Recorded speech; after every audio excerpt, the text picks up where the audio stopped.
నూతన కౌలు చట్టం రాష్ట్ర ప్రభుత్వం వెంటనే ప్రవేశపెట్టాలని కోరుతూ ఆంధ్రప్రదేశ్ కౌలు రైతుల సంఘం ఆధ్వర్యంలో కాకినాడ జిల్లా కలెక్టరేట్ వద్ద ధర్నా నిర్వహించారు. ఈ సందర్భంగా జిల్లా అధ్యక్షులు ఎం రాజశేఖర్, జిల్లా కార్యదర్శి వల్లు రాజబాబులు మాట్లాడుతూ అన్నదాత సుఖీభవ పథకం కౌలు రైతులకు కార్డులు ఇచ్చి ఆ పథకం వర్తింపజేయాలని, కాలువ చివర భూములకు సాగునీరు అందేలా భవిష్యత్తులో శాశ్వత పరిష్కారం కోసం ప్రయత్నం చేయాలని వారు కోరారు.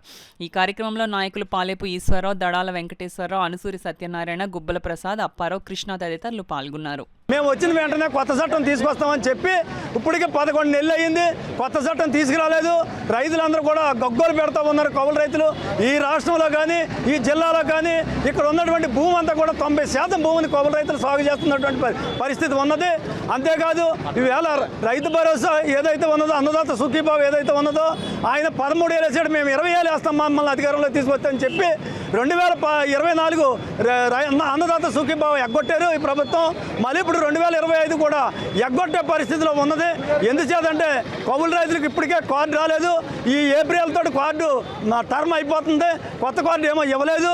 అంచేత కార్డు బతుకుంటేనే వీళ్ళకి రైతు భరోసా ఏదైనా అన్నదాత సుఖీభావ ఏదైతే ఉందో అది వస్తుంది. కాబట్టి ప్రభుత్వం వెంటనే ఈ చట్టాన్ని తీసుకురావాలి.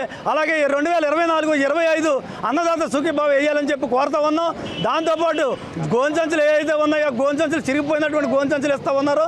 అంచేత కొత్త గోను సంచులు ఇవ్వాలి. రవాణా ఛార్జీలు ప్రభుత్వం భరించాలి. మురుగు కాలంలో, పంట కాలంలో పాడైపోయి ఉన్నాయి, అన్నీ కూడా బాగు చేయాలి. దానిపై ఉన్నటువంటి వంతులు శిథిలమైపోయి ఉన్నాయి, అవన్నీ కూడా నిర్మించాలని చెప్పి డిమాండ్ చేస్తా ఉన్నాం.